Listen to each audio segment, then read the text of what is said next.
கிறிஸ்துவில் பிரியமானவர்களே, கர்த்தரும் இரட்சகருமாய் இயேசு கிறிஸ்துவின் ஈடின் நாமத்தினாலே உங்கள் யாவருக்கும் என் அன்பின் வாழ்த்தை தெரிவித்துள்ளேன். தேவன் அருளிய அப்பம் பிரேயர் மினிஸ்டர் மூலியமாக உங்களோடு சந்திப்பதில் மிகுந்த மகிழ்ச்சிகிறேன். தினம்தோறும் இரவு நேரத்திலே தூங்கும் முன்பாக பரிசுத்த வேதாந்தத்தின் ஒரு பகுதியை நாம் தியானித்து நம்முடைய குடும்ப பாதுகாப்பிற்காக நாம் ஜெபித்து வருகிறோம். தூங்கும் முன்பாக கர்த்தருடைய பிள்ளைகள் கேளுங்கள். உபவாச நாட்களிலே லெந்து காலத்திலே எத்தனையோ தேசத்துக்குள்ளே கர்த்தருடைய பிள்ளைகள் இணைந்திருக்கிறீங்க. உபவாசத்தோடு இரவும்போலுமாக இதனுடைய சமூகத்திலே மன்றாடி கேட்குறீங்க. இந்த நாளிலும் ஒரு வேத பகுதியை நம்ம தியானிக்க போகிறோம். அத்திமரத்தை இயேசு கிறிஸ்து சபிக்கிறார். அத்திமரத்தை இயேசு கிறிஸ்து சபிக்கிறார். மத்தேயு சுவிசேஷம் 21ஆம் அதிகாரம் 18 முதல் 22 ஆகிய வசனங்கள். மார்க்லையும் அதே போல எழுதப்பட்டிருக்கு. 11ஆம் அதிகாரம் 12 முதல் 14 ஆகிய வசனங்கள், 20 முதல் 26 ஆகிய வசனங்கள் எழுதப்பட்டிருக்கு.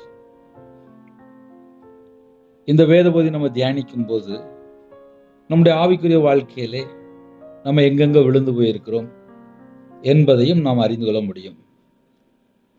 காலையில் இயேசுவும் அவருடைய சீசரும் பெத்தானியாவிலிருந்து எருசலேமுக்கு நடக்கையில் அவர் வழியில் பார்த்த ஒரு அத்தி மரம் யூத சமுதாயத்திற்கு ஒரு அடையாளமாக இருக்க கண்டார்.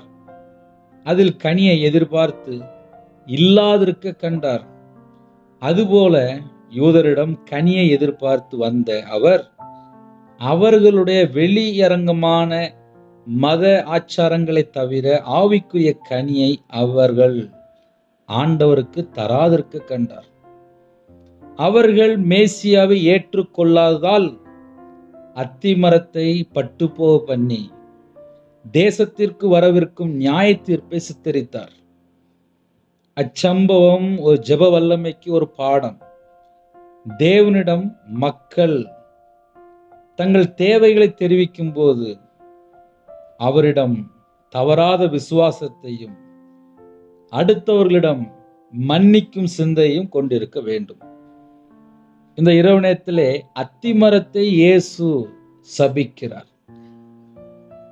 மத்தேயு சுவிசேஷம் 21ஆம் அதிகாரம் 18 முதல் 22 ஆகிய வசனங்களிலே, காலையிலே அவர் நகரத்துக்கு திரும்பி வருகையில் அவருக்கு பசி உண்டாயிற்று. காலையிலே, இச்சம்பவம் காலையிலே அவருக்கு பசி உண்டாயிற்று.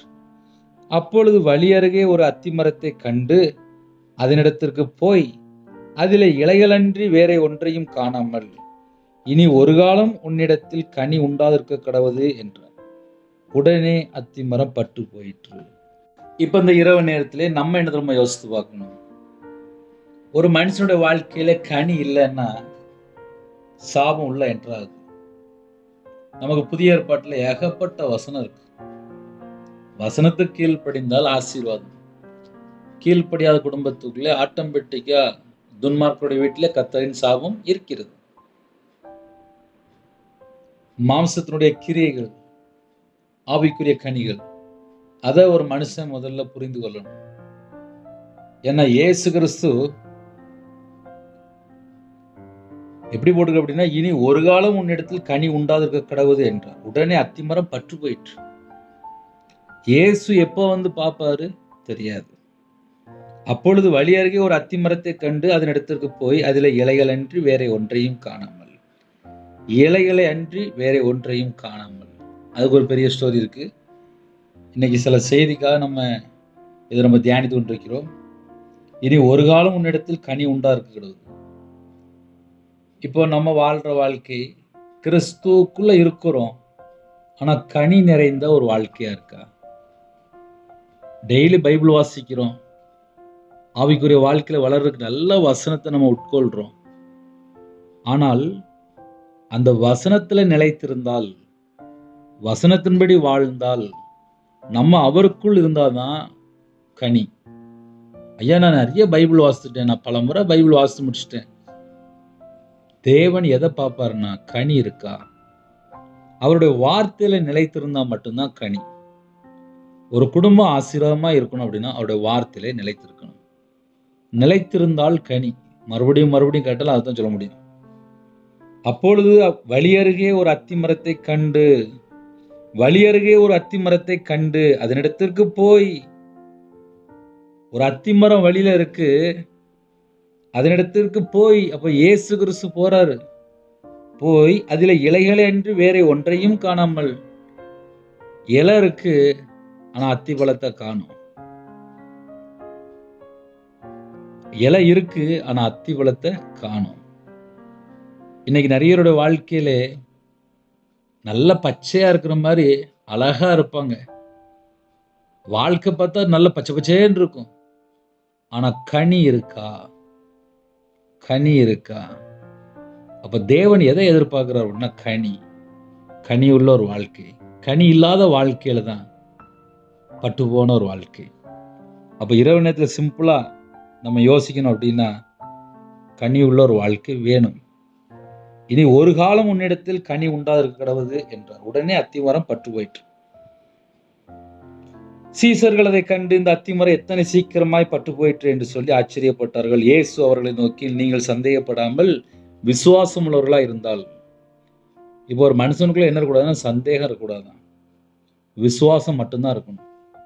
விசுவாசமும் ஆவிக்குரிய கனியில ஒரு கனி தான். 9 வரங்களில ஒரு வரம் தான் விசுவாசம். இன்னைக்கு நிறைய குடும்பத்துல எது இல்லைன்னா விசுவாசம் இல்லை. இயேசு இந்த பூமிக்கு வந்த நோக்கம் என்ன அப்படின்னா யூதர்களை மீட்டெடுக்கணும்.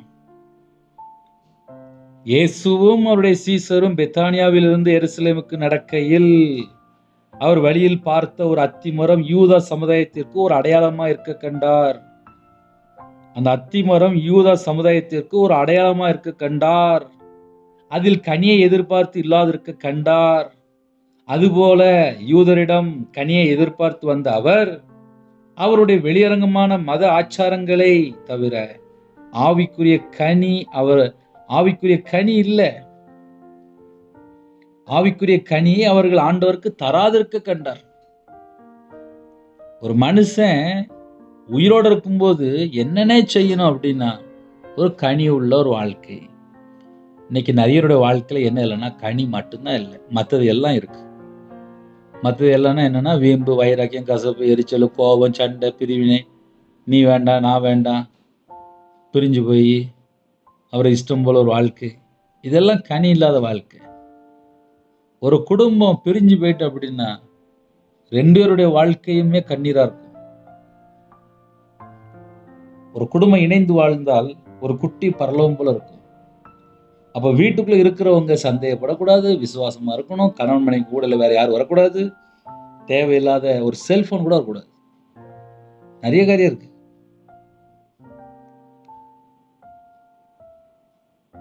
அவர் வழி அருகே ஒரு அத்தி மரத்தை கண்டு அதனிடத்திற்கு போய் அதில் இலைகள் என்று வேறு ஒன்றையும் காணாமல், இனி ஒரு காலம் உன்னிடத்தில் கனி உண்டா இருக்க கடவுள். இது இந்த கடைசி காலத்துல நமக்கு அத்தி மரத்தை வச்சு நிறைய ஓமையெல்லாம் இருக்கு. நான் அதெல்லாம் இப்ப சொல்லலை, சில பாயிண்ட் மட்டும் தான் சொல்றேன். இந்த அத்தி மரத்துக்கு செய்து நீங்கள் செய்வதும் அல்லாமல் இந்த மலையை பார்த்து நீ பெயர்ந்து சமுத்திரத்தில் தள்ளுண்டு போ என்று சொன்னாலும் அப்படியே ஆகும் என்று மெய்யாகவே உங்களுக்கு சொல்கிறேன். நீங்கள் விசுவாசம் உள்ளவர்களாய் ஜெபத்தில் எவைகளை கேட்பீர்களோ அவைகளை எல்லாம் பெறுவீர்கள். தேவன் மேல வச்ச நம்பிக்கை எப்படி இருக்கு, விசுவாசம் எப்படி இருக்கு, நம்ம இதயத்துல ஏதாவது சந்தேகம் கிடக்கா? ஜெபிக்கிற பிள்ளைகளுக்கு விசுவாசம் மட்டும்தான் இருக்கணும், சந்தேகம் இருக்கக்கூடாது. விசுவாசத்தோடு நம்ம ஜெபிக்கிறோம் அப்படின்னா நம்ம எந்த காரியத்துக்காக ஜெபிக்கிறோமோ அந்த காரியத்தை நம்ம பெற்றுக்கொள்ள முடியும். ஜெபிக்கிற பிள்ளைகளோட வாழ்க்கையில மன்னிக்கிற ஒரு சிந்தை இருக்கணும். இன்னைக்கு மன்னிக்கிற சிந்தை இல்லை. நிறைய குடும்பத்துல எது இல்லைன்னா மன்னிக்கிற சிந்தை இல்லை. ஏன்னா நிறைய குடும்பத்திலே தேவனை நோக்கி முறையிடுறாங்க. என் வீட்டுல இந்த பிரச்சனை இருக்கு, என் குடும்பத்துல இந்த பிரச்சனை சொல்லி முறையிடுறாங்க. ஆனா மன்னிக்கிற சுபாவம் இல்லை.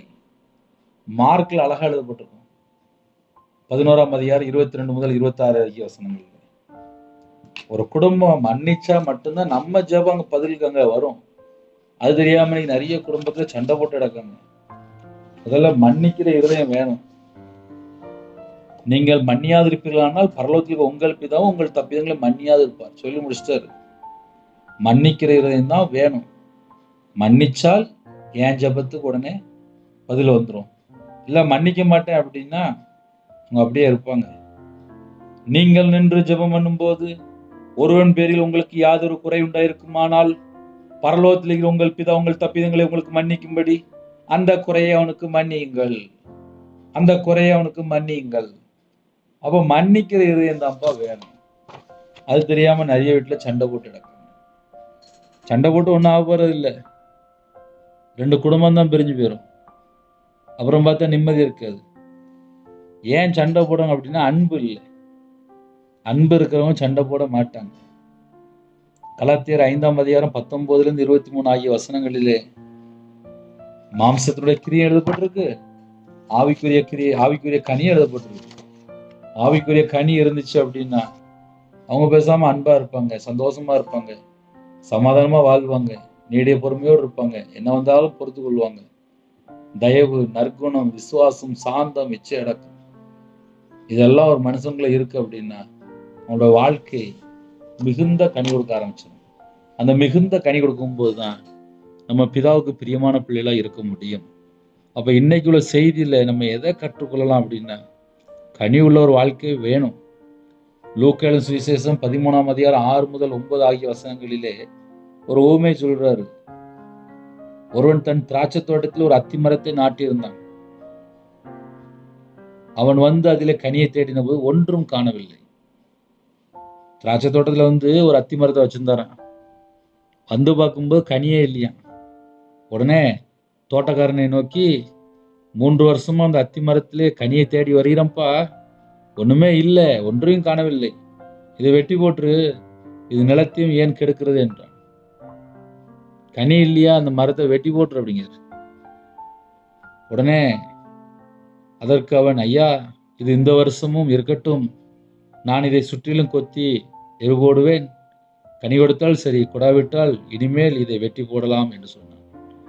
அப்ப கனி கொடுக்கிற வாழ்க்கையா இருந்துச்சுன்னா ஆசீர்வாதமும் இருக்கும், அவங்களோட சந்ததி ஆசீர்வதிக்கப்படும்.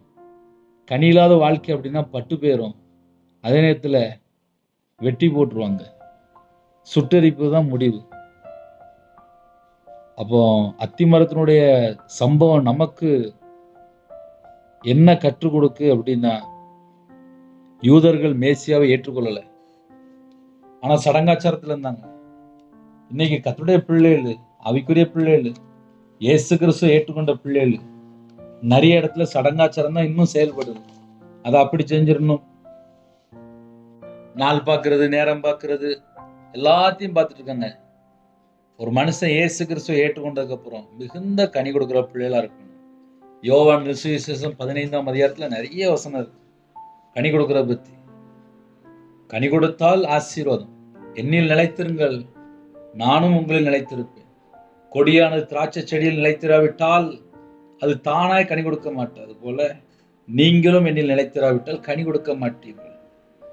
நானே திராட்சை செடிங்காரு, நீங்கள் கொடிகள். ஒருவன் என்னிலும் நான் அவனிலும் நிலைத்திருந்தால் அவன் மிகுந்த கனிகளை கொடுப்பான். என்னை அல்லாமல் உங்களால் ஒன்றும் செய்யக்கூடாது.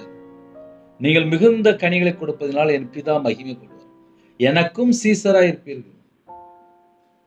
நம்மளை கனி கொடுக்கதான்ப்பா உருவாக்குனாரு. நம்மளை எதுக்காக உருவாக்குனாருன்னா கனி கொடுக்கணும். நீங்கள் என்னை தெரிந்து கொள்ளவில்லை, நான் உங்களை தெரிந்து கொண்டேன். நீங்கள் என் நாமத்தினாலே பிதாவை கேட்டுக்கொள்வது எதுவோ அதை அவர் உங்களுக்கு கொடுக்கத்தக்கதாக நீங்கள் போய் கனி கொடுக்கும்படிக்கும் உங்கள் கனி நிலைத்திருக்கும்படிக்கும் நான் உங்களை ஏற்படுத்தினேன். உங்கள் கனி நிலைத்திருக்கும்படிக்கும் நான் உங்களை ஏற்படுத்தினேன். கனி கொடுக்கணுமா? நீங்கள் போய் கனி கொடுக்கணும்.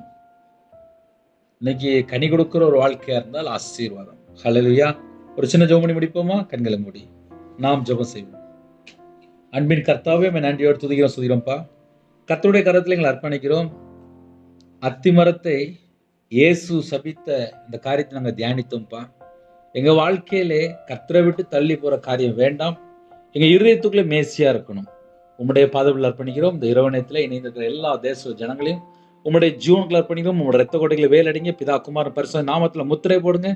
சரீரத்துல பலவீனத்தோடு படுத்த படுக்கையில, ஹாஸ்பிட்டல், அவசர சிகிச்சையில எங்கெல்லாம் இருக்கிறவங்களோ எல்லா குடும்பத்தையும் தொட்டு சுகமாக்கித்தாங்க. உங்களுடைய தலைமுறை கரத்துல தொட்டு சுகமாக்கித்தாங்க. இந்த மாசத்துல கடைசி நாட்களில வந்திருக்கோம்ப்பா. எல்லா தேவைகளும் கர்த்தர் சந்தித்தீங்க. இன்னும் எந்தெந்த குடும்பத்துல தேவைகள் இருக்கோ அந்த தேவைகளை சந்திங்க. புதிய மாசத்துல அப்பா எங்களை அழைத்து கொண்டு போறதுக்கு எங்களை பரிசுத்தப்படுத்துங்க. கனி உள்ள ஒரு வாழ்க்கை வாழ கர்த்தர் கிருபை செய்யுங்க. கனிகளினாலே நிறைந்திருக்கணும்ப்பா. நற்கிரியை அப்பா தரக்கூடிய பிள்ளைகளா இருக்கணும். கர்த்தர் கிருபை செய்யுங்க. யாரெல்லாம் தங்களை தாழ்த்துனாலோ அந்த குடும்பம் இயேசு கிறிஸ்து நாமத்தினாலே ஆசீர்வதிக்கப்படட்டும்ப்பா.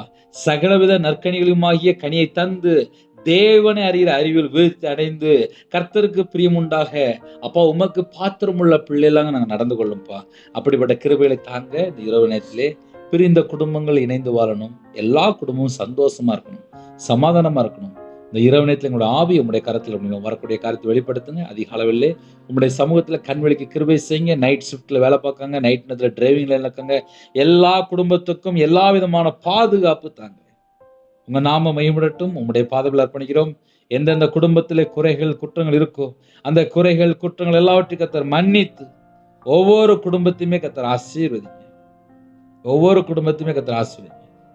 எல்லா குறைகள் குற்றங்கள் எல்லாவற்றையும் கர்த்தர் மன்னிச்சிருங்க. எத்தனையோ தேசத்துக்குள்ள இணைந்திருக்காங்க, எல்லாரையும் உங்களுடைய ஜீவனுக்கு அர்ப்பணிக்கிறோம். சில குடும்பத்துல தங்களை தாழ்த்துறங்க, அவங்களோட மன விருப்பத்தை கர்த்தர் நிறைவேற்றித்தாங்க. கற்பத்தனையா ஜெபிக்கிறோம், கர்த்தர் மனமரங்க. மாசமா இருக்கும் கர்த்தர் ஆசீர்வதிங்க. டெலிவரி போறாங்க கர்த்தர் கூட இருங்க. தேசத்துல இதான் நடக்குப்பா. சமாதானத்தை தாங்கப்பா. எத்தனையோ ஜனங்கள் அழிந்து கொண்டு இருக்கிறாங்க. கர்த்தர் ஒவ்வொரு குடும்பத்துக்கும் வேலை அடைங்க. எல்லா தேசத்திலுமே சமாதானம் உண்டாகட்டும். இந்த வருஷத்துல அப்பா விசேஷமா பெரிய வெள்ளிக்கிழமைக்கா ஸ்தோத்திரம்ப்பா, ஈஸ்டருக்கா ஸ்தோத்திரம்ப்பா. இந்த நாட்களிலே யாரெல்லாம் கர்த்தருடைய பிள்ளைகள் அப்பா செய்திக்கா புறப்படுறாங்களோ எல்லா குடும்பத்துக்கும் ஒரு பாதுகாப்பு தாங்கப்பா. எல்லா விசுவாசிகளும் ஆலயத்துக்குள்ள வரணும்ப்பா. கர்த்தர் கிருபை செய்யுங்க. புதிய மாசங்களை அழைத்து கொண்டு போங்க. இந்த இரவு நேரத்திலே எந்தெந்த குடும்பத்திலே தாகத்தோடு கேட்டாங்களோ அந்த குடும்பத்தை 1000 தலைமுறைக்கு ஆசீர்வதிங்க. உங்க நாம மகிமைப்படட்டும். உங்களுடைய ஜீவன்களை தாழ்த்தி விடுறோம். இயேசு கிறிஸ்துவின் பிதாவே ஆமென். தேவனுக்கே மகிமையுண்டதாக. கர்த்தர் தாமே உங்களை உங்கள் குடும்பத்தின் சகல காரியத்திலும் சம்பூர்ணமாக திருப்தியாக கர்த்தர் கூட ஆசீர்வதிப்பாராக. ஆமென். கர்த்தராகிய இயேசு கிறிஸ்துவின் கிருபையும் பிதாவாகிய அன்பும் பரிசுத்தனுடைய ஐக்கியமும் இப்பொழுதும் எப்பொழுது சதா காலங்களிலும் நம்மளோடு கொடுப்பதாக. ஆமீன். கிறிஸ்துவ பிரியமானவர்களே, 9363064182 நம்பர் உண்டால் நாங்கள் உங்களுக்காக குடும்பத்துக்காக ஜெபிப்போம். எனக்காக ஜெபித்துக் கொள்ளுங்கள். God bless you. Thanks for watching. Please subscribe our channel. Click the like and share. Click the bell. God bless you.